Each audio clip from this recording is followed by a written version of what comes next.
चलो depreciation chapter करते हैं। डेप्रिसिएशन का पहले तो मीनिंग सुन लो, पहले तो सिंपल सुन लो कि जैसे तुम मोबाइल लेते हो, ठीक है, उसको जिस टाइम निकाल के लाते हो तो उसकी वैल्यू क्या होती है, डिफरेंट होती है। कांस्टेंट उसको यूज करते हो डे बाय डे, तो उसकी वैल्यू क्या हो जाती है, डिक्रीज हो जाती है। अगर एक साल बाद उसी फोन को तुम सेल करने लगोगे तो उसी प्राइस पे बिकेगा जिस प्राइस पे वो था, नहीं था ना, किस प्राइस पे बिकेगा, जो डिक्रीज होके उसकी वैल्यू रहेगी। ओरिजिनल प्राइस सपोज करो तुमने 1 लाख का परचेज किया, ठीक है, 1 ईयर बाद उसकी वैल्यू 1 लाख रहेगी, कम हो जाएगी। नेक्स्ट ईयर उसकी वैल्यू क्या हो जाएगी, और कम हो जाएगी। तो कांस्टेंट यूज से मतलब आप कांस्टेंट क्या कर रहे हो, लगातार उसको क्या कर रहे हो, यूज कर रहे हो, तो उसकी क्या होगी, वैल्यू डिक्रीज होगी। सेकंड, अगर ये आउटडेटेड हो गया, ऑब्सोलेट हो गया, आउटडेटेड मतलब कि मार्केट में कोई नया मॉडल आ गया, अभी आईफोन 15 आया, वो आईफोन 16 आ जाएगा, तब भी इसकी प्राइस क्या हो जाएगी, डाउन हो जाएगी। तो कांस्टेंट यूज से या आपके मार्केट में कोई उसके इक्वल ना कोई नया प्रोडक्ट नया मॉडल आने से उसकी वैल्यू क्या हो जाती है, डाउन हो जाती है। उसको क्या बोलते हैं हम, डेप्रिसिएशन। ठीक है, मीनिंग समझ आ गया, रीजन पता लग गया डेप्रिशिएट होने के। ठीक है, ऐसे ही कोई भी फर्म होगी या मैन्युफैक्चरिंग कंपनी है, वो क्या ले रही है, मशीनरी ले रही है। ठीक है, मशीनें लगाते हैं, प्रोडक्शन करते हैं तो मशीनें लगाते हैं। अब जब मशीन लगाएंगे तो मशीन लगाने से क्या आएगी, उसकी वैल्यू क्या आएगी, कांस्टेंट। अब उसको मशीन को रखने के लिए थोड़ी ना खरीदा, उसको क्या करेंगे, काम पे लेंगे। ठीक है, वो काम पे लेने पे भी डिपेंड करता है कि कई की उसकी केयर ही नहीं है, कोई मेंटेनेंस ही नहीं कर रहा, तो उसकी वैल्यू ज्यादा डाउन हो जाती है। पर मशीनरी भी क्या कर रहे हैं, कांस्टेंट यूज कर रहे हैं, या न्यू मॉडल आ गया मशीनरी का, जो काम पहले 2 मशीनें करती थी वो एक ही मशीन कर देती है, तो भी क्या होगी, वैल्यू डाउन होगी। तो ऑब्वियसली मतलब क्या है कि डेप्रिसिएशन का मतलब कांस्टेंट यूज करने से या फिर मार्केट में उसका नया मॉडल आने से उसकी वैल्यू का क्या हो जाना, डाउन हो जाना, उसको क्या बोलते हैं, डेप्रिसिएशन बोलते हैं। जो वैल्यू डिक्रीज हो रही है उसको क्या बोलते हैं, डेप्रिसिएशन बोलते हैं। Is it clear? ठीक है, मीनिंग समझ आ गया डेप्रिसिएशन का। अब जो हमारे चैप्टर है डेप्रिसिएशन, उसमें डेप्रिसिएशन कैलकुलेट करने के 2 मेथड है। First one is original cost method.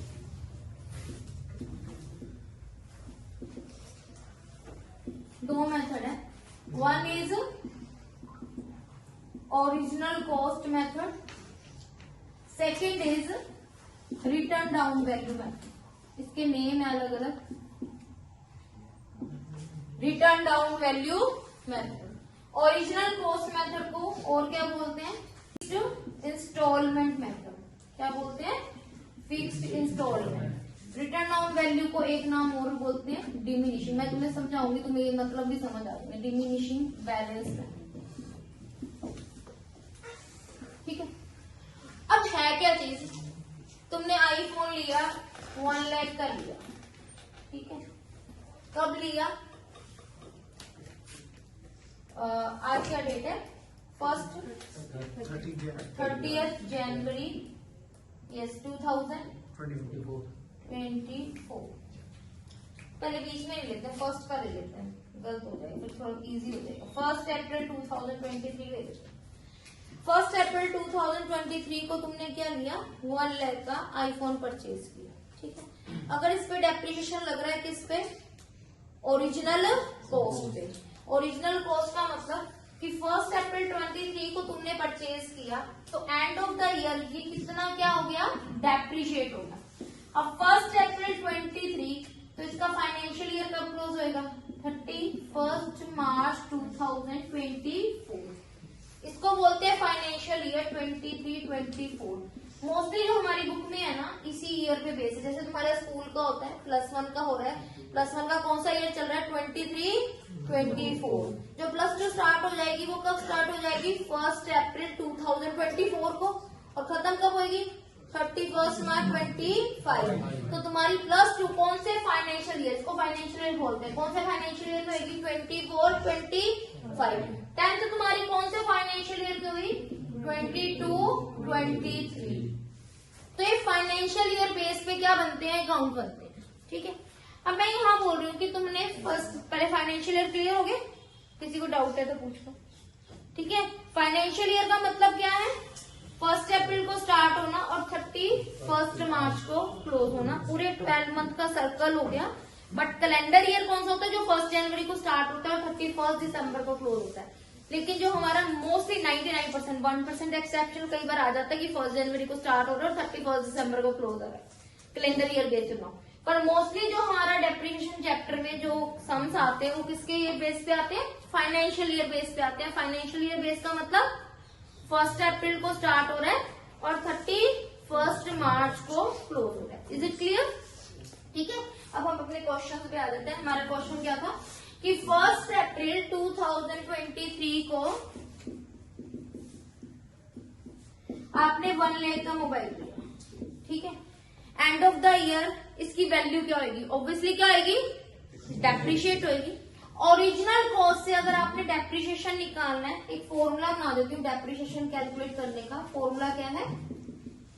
Original cost multiply by rate over 100 into month by 12।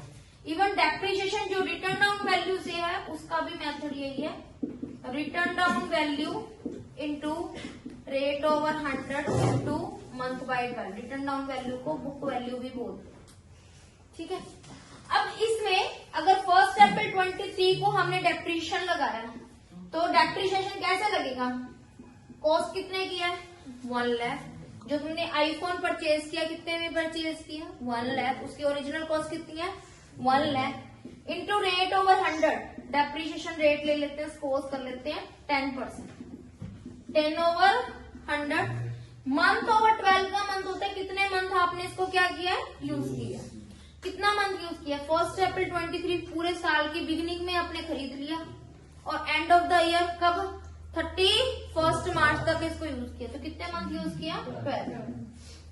ठीक है, तो कितना डेप्रिशिएशन लगे इसकी कैलकुलेशन करोगे तो ये आ गया कितना? 10,000। मतलब जो आईफोन तुमने 1 अप्रैल 23 को किया, पूरे साल उसको यूज किया, उसके कितना डेप्रिशिएट हो गया? 10,000। 1 लाख का 10% कितना डिक्रीज हो गया? 10,000।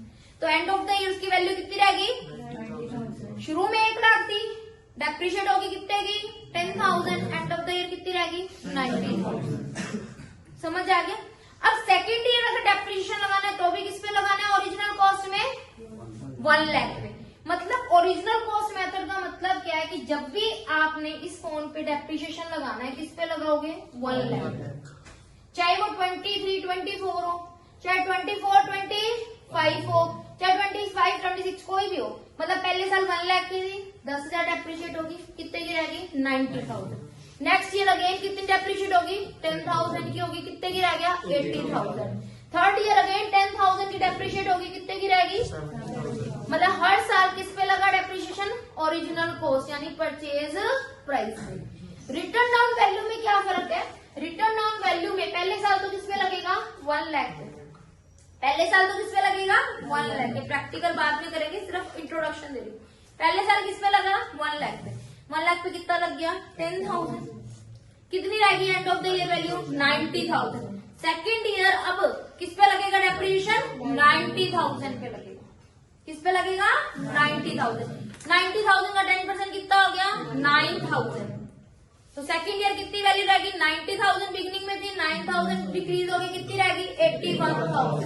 अब थर्ड ईयर किस पे लगेगा? 81,000। ये फर्क है ओरिजिनल कॉस्ट और रिटर्न डाउन। ओरिजिनल कॉस्ट में हर साल डेप्रिशिएशन किस पे लगता है? ओरिजिनल वैल्यू पे। कौन सी ओरिजिनल वैल्यू? जो उसकी परचेज प्राइस है। रिटर्न डाउन वैल्यू में किस पे लगता है? डिक्रीज वैल्यू पे। मतलब पहले जो भी आपकी वैल्यू रहेगी डेप्रिशिएट होने के बाद जो वैल्यू रहेगी, ठीक है। पहले साल तो 1 लाख पे लग गया, दूसरे साल 1 लाख नहीं थी, कितनी रह गई थी? 10,000 डिक्रीज हो गई थी, तो दूसरे साल किस पे लगा? 90,000 पे। तीसरे साल किस पे लगेगा? सेकेंड ईयर पे किस पे लगेगा? 90,000 पे लगेगा, 1 लाख पे नहीं लगेगा। Is it clear? ये इसका बेसिक सा इंट्रोडक्शन है, ठीक है। समझ आ गया? अब ओरिजिनल कॉस्ट मेथड से ना, इस वीडियो में अपन ओरिजिनल कॉस्ट मेथड से क्या करेंगे? सम करेंगे, ठीक है। सम क्या है? अ machinery of ₹1 lakh was purchased on April 1, 2008। एक मशीन परचेज की है, कौन से ईयर में परचेज की है? Financial year. फाइनेंशियल ईयर कौन सा है? 2008 एंड 9। 2008 एंड 9 फाइनेंशियल ईयर में हमने एक मशीनरी परचेज किया हो ना 1 अप्रैल 2008, ठीक है। On October 1 same year another machinery was but same year मतलब 8 एंड 9 हुई, 8 एंड 9 हुई। अक्टूबर 1 2008 को एक और मशीनरी परचेज कर ली। ये कितने की परचेज की? 1 लाख की। और ये कितने की परचेज की? 50,000, ठीक है। 2 मशीनरीज परचेज की है, एक को हम बोलेंगे M1 और दूसरे को क्या बोलेंगे? M2, ठीक है। आगे क्या बोला? Prepare machinery count of 3 years if depreciation is charge at 10% per annum on original cost, ठीक है। और बुक्स जो क्लोज हो रही है वो कब हो रही है? 31 मार्च एवरी ईयर, ठीक है। इस बेसिस पे हमने क्या बनाना है? मशीनरी अकाउंट बनाना है। तो यहाँ पे हम बनाएंगे कौन सा अकाउंट? Machinery account. ये लेजर की तरह ही है बेटा, वही same date, particular and rupees, कोई नया फॉर्मेट नहीं है। डेट, पर्टिकुलर,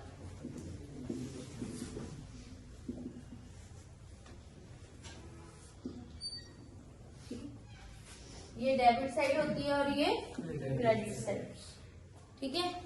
मशीनरी एक एसेट से इंक्रीज होगी तो किस साइड आएगा? डेबिट साइड आएगा। डिक्रीज होगी तो किस साइड आएगा? क्रेडिट साइड आएगा, ठीक है। हाँ जी। अब फर्स्ट ईयर कौन सा है? 8 एंड 9। जिस ईयर में हमने मशीनरी स्टार्ट की है उसी ईयर से हमने क्या करना है? मशीनरी अकाउंट बनाना स्टार्ट करना है, ठीक है। पहला साल कौन सा है? 8 एंड 9, ठीक है। 2008 एंड 9 मतलब जो स्टार्ट कब हुआ? 1 अप्रैल को स्टार्ट हुआ और 31 मार्च को क्या हुआ? क्लोज हुआ।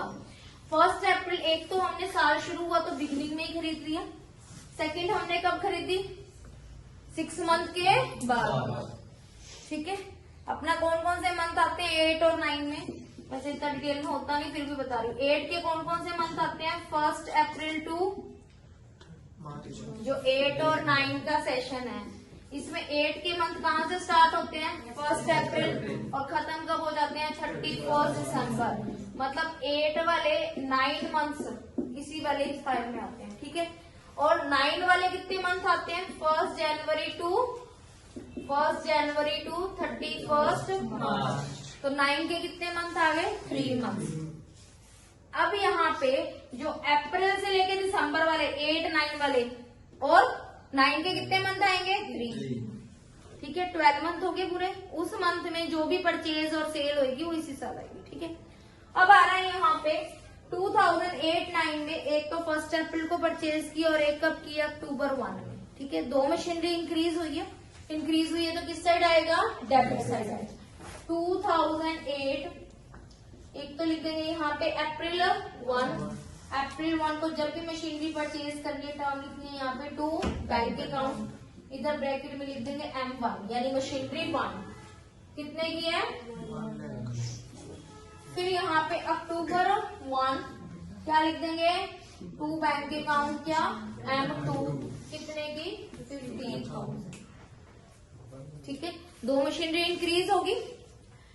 इस साल इसको हमने क्या किया? कोई मशीनरी सेल वाला भी फॉर्म में करवा रही, सिंपल सा करवा रही मशीनरी। 2 मशीनरी क्या की हमने? परचेज की। बेटा हमने 2 मशीनरी खरीद ली 8 एंड 9 फाइनेंशियल ईयर में। अब इसको क्या करना है? हमने कांस्टेंट यूज किया। जैसे तुम मोबाइल खरीदते हो उसके बाद क्या करते हो? उसको यूज करते हो। ऐसे ही फॉर्म ने क्या की? मशीनरी यूज की। तो एंड ऑफ द ईयर उसको कांस्टेंट यूज करेंगे तो उसको क्या होगा? डेप्रिसिएशन होगा। तो M1 पे और M2 पे डेप्रिसिएशन लगाएंगे कब? End of the year. अब मशीनरी ऐसा डिक्रीज होगी तो ऑब्वियसली डेप्रिसिएशन किस साइड आएगा? क्रेडिट साइड आएगा।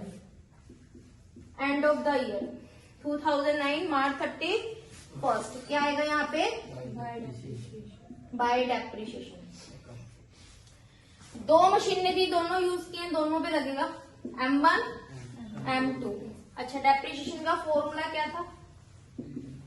Original cost multiply by rate over 100 multiply by month by 12।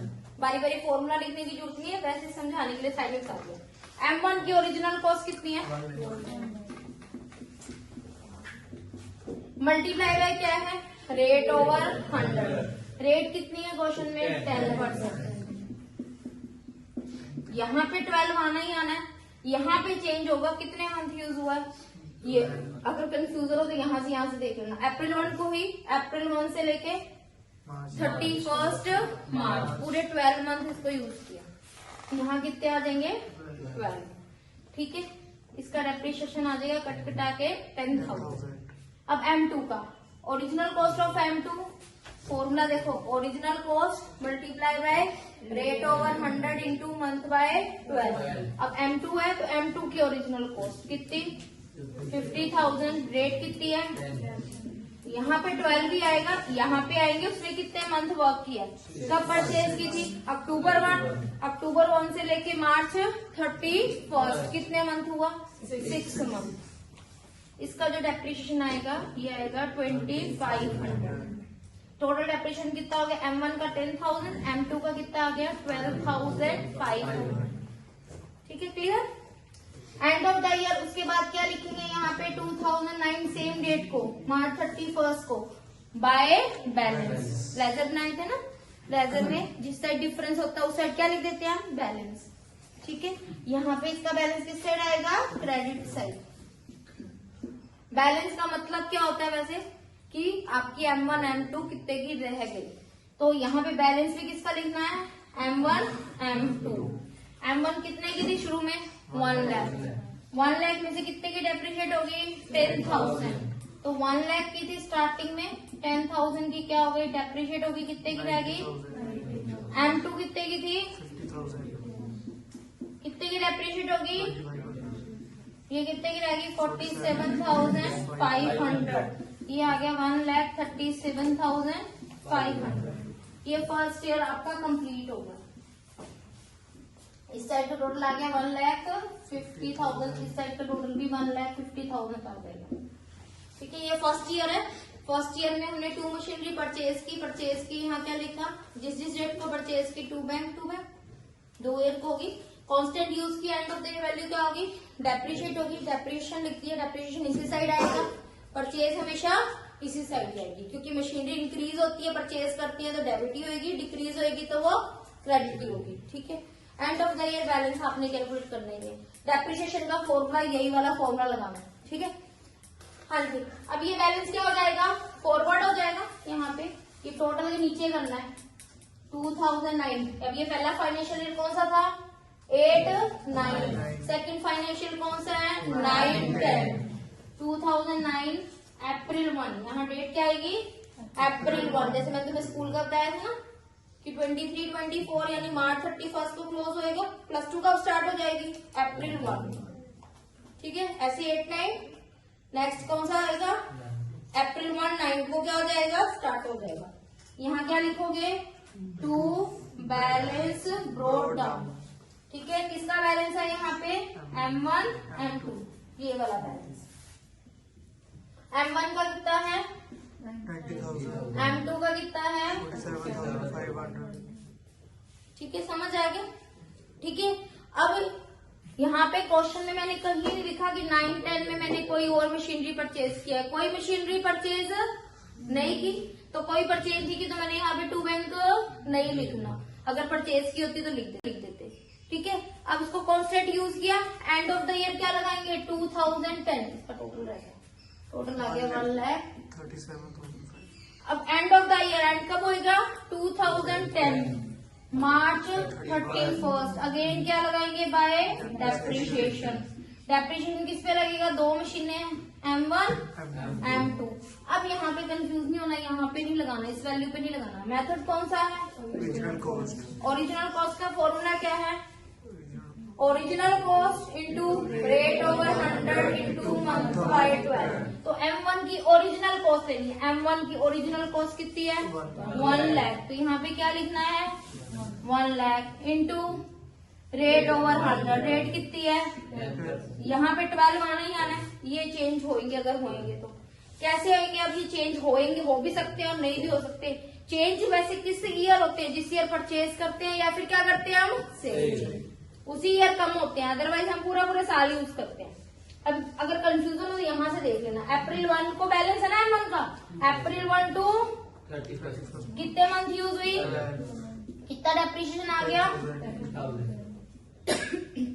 M2 का डेप्रिशिएशन लगाना है। M2 की क्या लगाओगे, ओरिजिनल कॉस्ट। कितनी M2 की ओरिजिनल कॉस्ट, 50,000। रेट ये 12 आना ही है। अब इसके M2 के पिछले साल 6 महीने यूज हुआ था, इस साल तो स्टार्टिंग से ही है ना, तो अप्रैल 1 टू मार्च 31 कितने, 5,000 कितना आ गया, 15,000। फिर हम इसका क्या कैलकुलेट कर लेंगे, बैलेंस।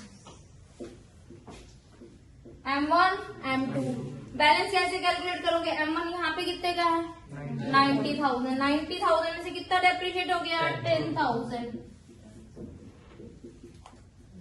कितने की रहेगी, 80,000 M2 47,000 माइनस कितना हो गया, 42,500। कितना आ गया यहाँ पे, 1,22,500। टोटल करोगे इसका 1,37,500। इधर का टोटल भी कितना आ जाएगा, 1,37,000। ये 2 ईयर कंप्लीट हो गए। अब कौन सा बनाना है, थर्ड ईयर का। ठीक है, थर्ड ईयर का बनाते हैं। मेथड कौन सा है, ओरिजिनल कॉस्ट। हर साल किस पे डेप्रिशिएशन लगेगा, ओरिजिनल वैल्यू। 2 मशीनें हैं M1 M2। M1 का जब भी डेप्रिशिएशन लगेगा किस वैल्यू पे लगेगा, 1 लाख पे। M2 का किस पे लगेगा, 50,000 पे। ठीक है, ये थर्ड ईयर यहाँ में बना। अगेन ये जो बैलेंस है ये फॉरवर्ड कर देंगे। नेक्स्ट ईयर कौन सा है, पहला था 8 9, सेकंड 9 10, थर्ड 10 11। तो 2010 अप्रैल 1 टू बैलेंस ब्रोट डाउन किसका आएगा, M1 M2। M1 कितने की है, M2 42,500।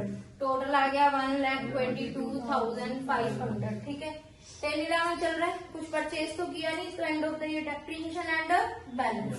तो एंड कब होगा इसका, 2011 मार्च 31। क्या लिखोगे, bye depreciation. M1 M2। M1 की ओरिजिनल वैल्यू कितनी है, 1 लाख, मल्टीप्लाई बाय रेट 10%। कितने मंथ वर्क किया, यहीं से काम कर लो। अप्रैल 1 टू मार्च 31, जो यहाँ डेट हो उससे यहाँ तक काउंट कर लो। कितने मंथ है, 12 मंथ, 10,000। M2 की अभी इस वैल्यू पे नहीं लगाना। कौन सा मेथड है, ओरिजिनल कॉस्ट। ओरिजिनल कॉस्ट कितनी है M2 की, 50,000। कितना है, 10% इंटू कितना आ जाएगा, 5,000। वैल्यू कितनी आ गई, 15,000। फिर क्या आ जाएगा, बाय बैलेंस। बैलेंस कैसे आएगा, M1 और M2 का। M1 का कितना आएगा, 80,000 माइनस 10,000। कितना हो गया, 70,000। M2 42,500 माइनस 5,000 कितना आ गया, 37,500। दोनों का टोटल सेम आ जाएगा, 1,22,500। 1,22,500। ये 3 ईयर कंप्लीट हो गए। First year 8 9 9 10 10 11। फोर्थ ईयर में सिर्फ हमने ये बैलेंस फॉरवर्ड करके लिखना है, इसको खत्म नहीं करना, क्योंकि हमसे पूछा कितने ईयर्स का है, 3 ईयर का। 2 balance brought down, M1 M2। M1 70,000, M2 37,500। यहाँ नोट लगा। ठीक है जी, ये समझ आ गया तुम्हें पॉइंट, क्लियर है। अब ये ओरिजिनल वाले से समझ आ गया। अगर सेम इसी सम को यहाँ पे ओरिजिनल कॉस्ट की बजाय ये बोल दे किस वैल्यू से करो, रिटर्न डाउन वैल्यू। किससे करो, रिटर्न डाउन वैल्यू। कुछ फर्क नहीं है, फर्स्ट ईयर सेम होगा रिटर्न डाउन वैल्यू में भी। क्या आना है, बिल्कुल सेम वही। परचेज की एंड ऑफ द ईयर क्या लगा, डेप्रिसिएशन, और यहाँ क्या आ गया, बैलेंस। सेकेंड ईयर में जाके चेंज होगा। चेंज क्या होना है कि हर साल ओरिजिनल कॉस्ट पे लगेगा। M1 का पहले साल तो 1 लाख पे लग गया, ठीक है। सेकेंड ईयर किस पे लगेगा, जो M1 की वैल्यू रहेगी। मतलब सेकेंड ईयर जो M1 का डेप्रिसिएशन ओरिजिनल कॉस्ट पे ना लग के यहाँ पे किस वैल्यू पे लगेगा, जो वैल्यू यहाँ पे है, ठीक है। 1 लाख पे ना लग के इस पे किस पे लग जाएगा, यहाँ पे। बाकी सारा फॉर्मूला सेम है। M2 का किस पे लग जाएगा, 5 लाख पे ना लग के जो वैल्यू यहाँ पे है, मतलब कौन सी वैल्यू पे लगाना है, रिटर्न डाउन वैल्यू पे, जो वैल्यू इधर बिगिनिंग में है। ओरिजिनल कॉस्ट होगी तो M1 पे हमेशा किस पे लगाया हमने इस वाले क्वेश्चन में, 1 लाख। पहले ओरिजिनल कॉस्ट था तो हर साल किस पे लगाया था, 1 लाख पे, चाहे फर्स्ट ईयर था, चाहे सेकेंड ईयर था, चाहे थर्ड ईयर था, ठीक है। रिटर्न डाउन वैल्यू होगा तो जिस ईयर परचेज किया उस ईयर सिर्फ फर्स्ट ओरिजिनल वैल्यू पे लगेगा, बाकी हर साल किस पे लगेगा, जो वैल्यू डेप्रिशिएट होके रहेगी। सीधी सी बात है, जो यहाँ पे M1 की प्राइस लिखी हो उस पे लगाना। पहले साल M1 की यहाँ प्राइस कितनी है, 1 लाख, 1 लाख पे लग गया। सेकेंड ईयर यहाँ पे M1 की प्राइस कितनी है, तो सेकेंड ईयर यहाँ डेप्रिशिएशन किस पे लगेगा, 90,000, ठीक है। ऐसी सेम M2 है, फर्स्ट ईयर किस पे लगा, यहाँ पे प्राइस कितनी है, 50,000। सेकेंड ईयर यहाँ पे कौन सी प्राइस है, 47,000। तो अगर हम रिटर्न डाउन वैल्यू से इसका डेप्रिसिएशन कैलकुलेट करें तो M1 का किस पे लगेगा, 90,000 into rate over 100 into month by 12 कितना आ जाएगा, 9,000। इसका जो डेप्रिसिएशन कैलकुलेट करें 5 लाख में ना लगे, 50,000 में ना लगे, किस पे लगेगा, 47,500 इंटू 10%, बाकी सेम है 4750। अब ये बैलेंस में भी चेंज आ जाएगा। बैलेंस क्या बनेगा अब इसका, 7,500 में से 4750 लेस की क्या आ गया, 42,750, 42,750। तो यहाँ पे जो बैलेंस आएगा M1 का रिटर्न ऑन वैल्यू से कितना आ गया, 81,000 और ये आ गया 42,750। अब थर्ड ईयर यहाँ पे डेप्रिसिएशन लगेगा रिटर्न ऑन वैल्यू से, कौन सी वैल्यू पे लगेगा, जो यहाँ पे है। M1 पे कितना लगेगा, इधर 81,000, बाकी सारा यही सेम लग जाएगा, 10% इंटू 12/12। M2 का किस पे लगेगा, 50,000 42,750, बाकी सारा यही सेम आ जाएगा, 10% इंटू 12/12, जो भी आगे वाली वैल्यू। तो यहाँ पे फर्क क्या है कि ओरिजिनल कॉस्ट पे लगाना है तो हर साल किस वैल्यू पे लगाना है, जो ओरिजिनल वैल्यू है, मतलब जो परचेज प्राइस है। यानी M1 की ओरिजिनल प्राइस कितनी थी, 1 लाख, फर्स्ट ईयर भी 1 लाख पे लगा, सेकेंड ईयर भी 1 लाख पे, थर्ड ईयर भी 1 लाख पे, ठीक है। M2 की ओरिजिनल वैल्यू कितनी थी, 50,000, फर्स्ट ईयर भी 50 पे, सेकेंड ईयर भी 50 पे, थर्ड ईयर भी 50 पे, अगर आगे वाले साल भी बनाने होते तो भी उसी पे। रिटर्न डाउन वैल्यू में हर साल डेप्रिसिएशन लगाने की प्राइस क्या होगी, डिफरेंट होगी, ठीक है। फर्स्ट ईयर M1 पे किस पे लगा, 1 लाख पे, जो यहाँ प्राइस है उस पे लगाना है। सेकेंड ईयर यहाँ प्राइस कितनी थी, 90, उस पे लगा। तो हर साल जो डेप्रिशिएट होगी वैल्यू रह गई, उस वैल्यू पे आपने डेप्रिशिएशन लगाना है। फॉर्मूला वही है, ओरिजिनल कॉस्ट है तो original cost into rate over 100 into month by 12। Depreciation अगर रिटर्न डाउन वैल्यू से करना है तो return down value into rate over 100 into month by 12। Clear, ठीक है। ये बेसिक सा इंट्रोडक्शन हो गया हमारा, ओके। Audio Jungle.